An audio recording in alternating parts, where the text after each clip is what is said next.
What's up, guys, and welcome to a Sunday edition of the Squeeze video version. I am Tyler Conium. Lots to get to today, but I want to do something a little bit different with the Sunday videos, and that is not necessarily going to be just giving you bets. It's going to be something maybe an opinion based on sports betting or news of sports betting or just things of that nature, something a little bit different on a Sunday. And what I want to talk about to get started is unit shaming when it comes to sports betting. I came across this thread on Twitter last night. Just to start you off, when it comes to sports betting, a unit, so bankroll management, which is very important. I come from a bit of a poker background, and then into sports betting, bankroll management is very important, or you will go broke. Simple as that. And a unit in sports betting is 1% of your bankroll. So if you have a bankroll of $100, realistically, you shouldn't be betting more than $1 on every game. Now, you can go to 1 to 3% is sort of the general rule, the general consensus. But you shouldn't bet more than that because there are swings in sports betting. And it's also not easy to win at sports betting because if it was, everybody would do it. So when I first got into the idea of betting every day and what that would look like and how manageable that is when I came across the units and the bankroll management and what a professional sports bettor looks like. And a professional sports bettor wins usually 55 to 60% of their bets with odds minus 110 or better. That's not very easy to do.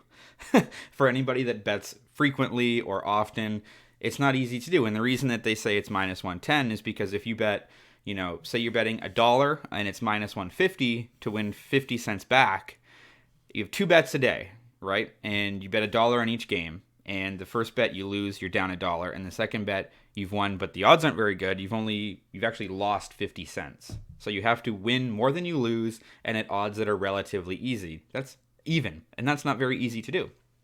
So having said that, the reason you bet one unit or 1% of your bankroll is because you have to be able to avoid the swings. So that's always been very important to me, bankroll management with sports betting, with poker, and all of that thing. So now that leads us into unit shaming.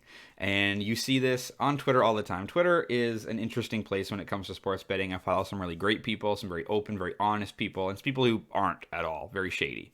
And paying for picks is something we'll get into in a future Sunday episode. But unit shaming is something where essentially, say you only bet $1, $2, $5 on the game, and then someone that's coming in and betting 100 or betting 1,000 on a game is shaming you for, you only bet $1, you only bet $2, as if your opinion or your bet is somehow invalid based on the amount of money that you've bet. And it really bothers me because, if you're a professional sports bettor and you're making a living betting on sports, chances are you're not on Twitter criticizing people for the amount of money they're betting. You're probably not on Twitter at all. You're probably in the sports books and you're just betting, right? So the majority of people that make a living in the sports betting world are people that talk about sports betting, that have shows, podcasts, radio shows, people that are generally in the know about sports betting, and they're getting their payment from just having the knowledge of all the games and having the knowledge of the sports and doing the research that you don't want to do, which is essentially what I try to do here on the Squeeze. Is I'm going to do the research and I'm going to give you a recommendation based on stats, numbers, what I know about sports, and then you can go and take it and do whatever you want with it. Now, if I was making $1 million a year betting sports, I probably wouldn't be on YouTube. I'd be betting on sports.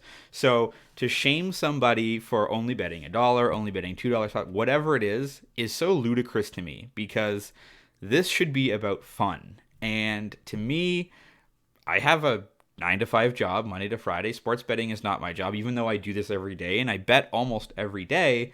I'm practicing bankroll management, and the money that I have in my various sports books, I'm betting 1 to 2% of that per bet because it's a game. It's fun. And I don't have any illusions that one day I'm going to make a $50,000 bet on Michigan to beat Ohio State, and then, there we go, off to the races, we're all good here. That's not going to happen, right? And the point of this video, YouTube, whatever, newsletter, is not to make that happen either. It's to give you 2 or 3 bets that I like every day, and for you to take them and do what you want with them. If you want to bet $20 on it because you bet once a week, great. If you want to put 1% on it because that's what you do, then great. If you want to fade it because you think, this week, for example, I'm down 5 units, I don't know what I'm talking about, that's great too. That's the point. But it doesn't matter how much money you bet. You never worry about someone else's money, and you certainly never worry about what somebody else is betting. And it also really bugged me in the Twitter thread that I was going through. I saw someone comment and say, well, I would never unit shame, unless someone's upset that they've lost $10 on a game that I've bet $5,000 on, which is the literal definition of unit shaming. Just because someone is upset, and it's not even like I'm upset if I lose 50 cents, because it's not about the money. I don't plan to take the money out and make a living. It's because I want to be right. I want to know that the information and the research and the knowledge that I have was correct, right? And that should be the fun part of sports betting. I think people get caught up in, there's a reason that sports books and media will put out these crazy parlays that are plus 9,000 and people are having these big wins, or someone bet 750,000 on Michigan yesterday, beat Ohio State, and they lost. There's a reason those are the ones that are publicized, because that's what's going to get people into the books, right? And it's unfortunate that it's toxic. I mean, at the end of the day, if we want to call it gambling, sure, it probably is. There's some skill to it, yes, but in the short term, it's gambling. So they want you to be betting and making these sort of foolish decisions, and it's just unfortunate to see that there's this opinion that if you bet less than I do, somehow your bet is invalid. When the way to relate it to poker, which I find interesting, is if you sit down at a poker table and you're playing 50 cents a dollar, chances are your competition is going to be weaker than if you go sit at the $200 table, right? Big difference there. If you go play in the World Series of Poker in a $100 satellite, your competition is going to be a lot weaker than if you're sitting in the main event. That's the reality of it. When it comes to sports betting, it doesn't matter because you have no involvement. The odds are minus 110 for me betting $10 and you betting $5,000. The odds don't change. The outcome of the game does not change based on how much money you've bet. So it doesn't matter. If your record is 10-5 and you're up 5 units, that doesn't matter if you're up $5 or up $5,000. It really doesn't matter. You made the right bet. So I just wanted to clarify that. It really bugs me that people think that, already when, especially in Canada, single game betting has just become legal, that already it's like, well, you're not betting enough money. And it's making people think that, well, geez, I should be betting, $100 a game where I'm not doing it right. It doesn't matter because you're not going to make a living betting sports. And if somehow you do, that is great. Props to you. But it's probably not going to happen. So I just wanted to get that off my chest. I think it's a very important thing for people to understand. Don't get caught up in this. I need to bet more. I need to bet more. I need to do this. I need to do that, because it goes the other way real quick and you'll lose a hell of a lot more.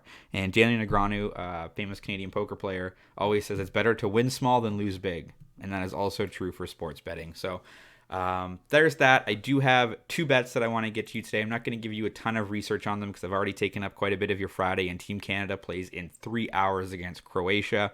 One of the bets I have is for Team Canada to win or a draw.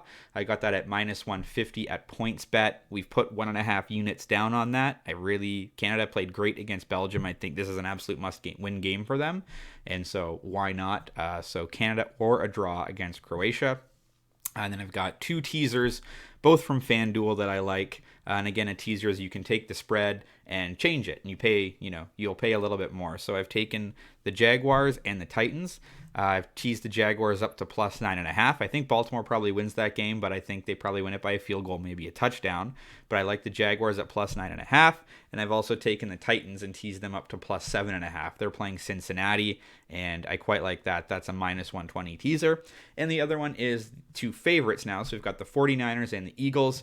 I've taken the 49ers, teased that all the way down to minus 2.5, which I really like. I like for them to win a field goal. They're at home. I think they're definitely going to win that game. And then the Eagles are playing Sunday night against the Packers at home. I've teased that down to just minus 0.5. So essentially turned it into a money line bet, which I like. So those are my, 3 bets, including the World Cup.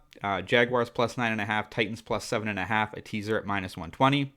And we've got the 49ers minus 2.5, Eagles minus 0.5, essentially a money line, also minus 120, both at FanDuel. So again, don't unit shame. It's stupid. Bet whatever you want to have fun. Treat it like a video game or something fun, or to make it a little extra exciting on a Sunday afternoon. Drop a comment if you want to fade or follow. And as always, let's just talk sports.